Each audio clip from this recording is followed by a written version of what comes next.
Alright. Alright. Welcome back to Nick Lenz's Comic Corner Classic. That's known classic. This is episode number 2296 and double number 2190. Got two sci-fi related trades, both from Marvel. First up it is Fantastic Four Epic Collection Volume 19. The Dream is Dead. Collecting Fantastic Four 321, 333, 822, Marvel graphic novel, Doctor Strange and Doctor Doom Triumph and Triumphant. This book covers the time period of December 1988 and concludes with mid-November of 1989. So, not that long period of time. And you're probably thinking, wait, why is it only about 13 issues in the annual and a Marvel graphic novel? Because the Marvel graphic novel is like 40 freaking pages. Why? So the writers who have this book are Steve Englehart, Roy Thomas, Roger Stern, the late Mark Greenwald, Gregory Wright, Pierce Sanderson, and that's it. The artwork is done by Rob Lem, Keith Pellert, Rich Buckler, Mike Mignola, yes, the creative helper worked in this one, Tom Morgan, Heather Barta, and Mark Bagley. This front cover and back cover done by the same people, Ron Fritz and Joe Shinnett. Interesting. The first issue, 321, involves She-Hulk versus versus they call it Miss Marvel, but this is her as a she-thing phase. And of course she'd be manipulated while basically stuff's going on here.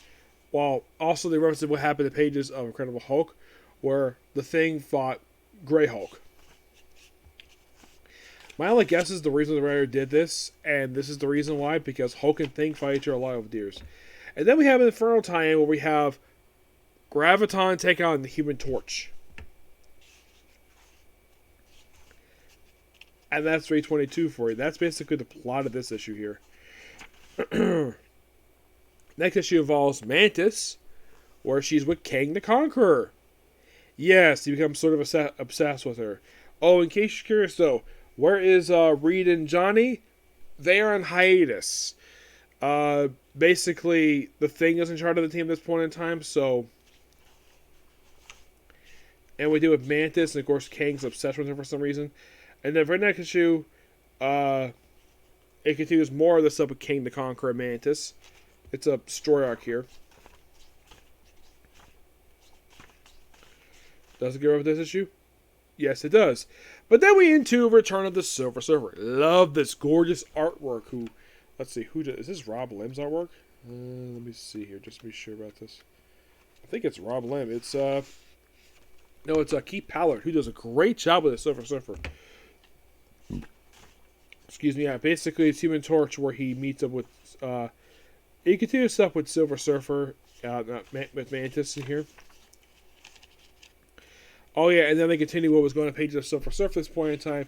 A romance between Silver Surfer and Mantis. And then we have 326 where Reinsurgents are back. Basically, they come back after a hiatus. And of course, we have the return of the Frightful Four, where this lamb is comprised of the Wizard, Claw, Hydro Man, and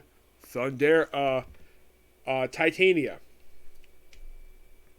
You're thinking, that's an interesting lineup. Yes.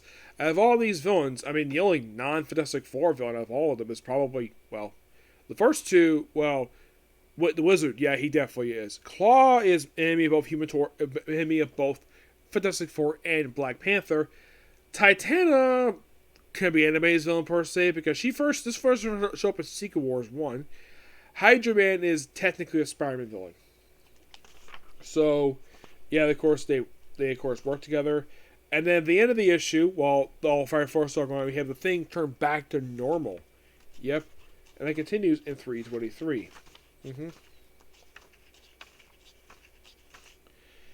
And then we have Dragon Man show up for 328. We continue the arc with the Frightful Four. And then they're defeated, and basically then we have stuff with the Mole Man. Yes. Yeah, Mole Man shows up at 329. And then at 3:30 we have Doctor Doom show up. Because of course Doctor Doom, because it's Fantastic Four, and of course having Nihilus here.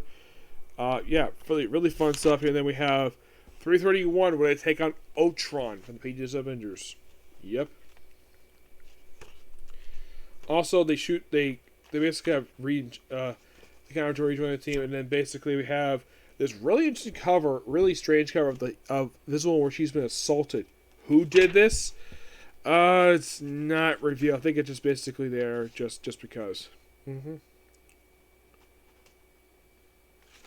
Yeah, and then of course you have Chris pop up in this issue here too, and she's been the one attacking her. Yeah. And then basically we conclude this whole entire saga with the 333, where it just has a really interesting note here. And then we have the Fantastic Four Annual 22, which is a conclusion to Atlantis Attacks. Classic crossover from the 80s. Yep. Then we have the Doctor Strange Marvel graphic novel. Well, actually, no. Yep. Then we have this Marvel graphic novel, which is done by Roger Stern and Mike Minogue. This is Triumphant. Basically, this is a one-shot that's referenced several times over the years. It's mostly Doctor Doom and Doctor Strange going to hell to find Mephisto for Doctor Doom's mom's soul. Yep, and it's referenced in the pages of Infamous Iron Man. But yeah, this book is fantastic. Love it. Give this book roughly give it a 9.5 out of 10. Really good. Thoroughly enjoyed it. Next that we have is, I'm thinking I may have covered this one already. I'm just going to take a look at this just to be sure, because I'm thinking like, wait, did I cover this already?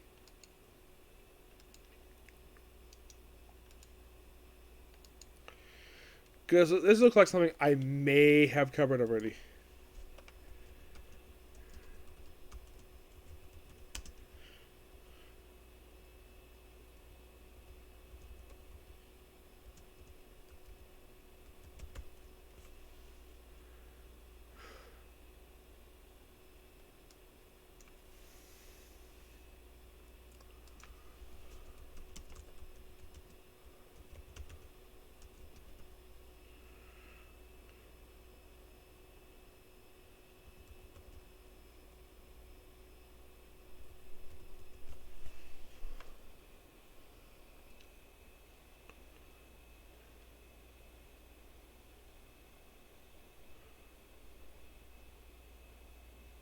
Okay, so this is...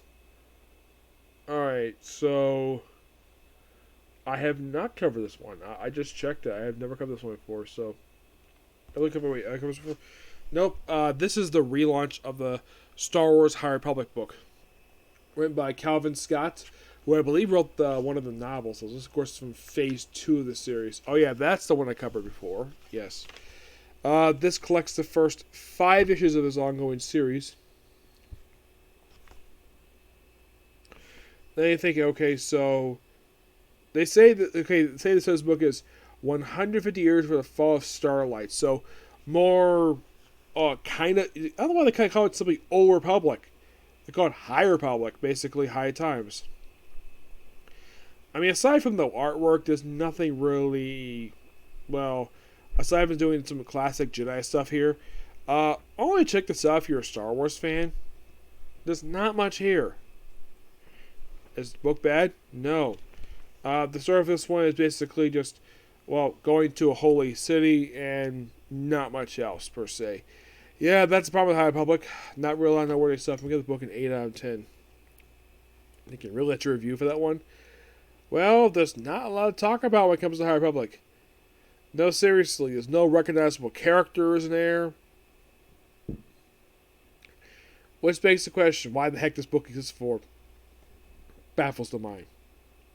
Okay, so that's episode review. Next up was another Comic Corner, and then it's on the case closed. Okay, thanks for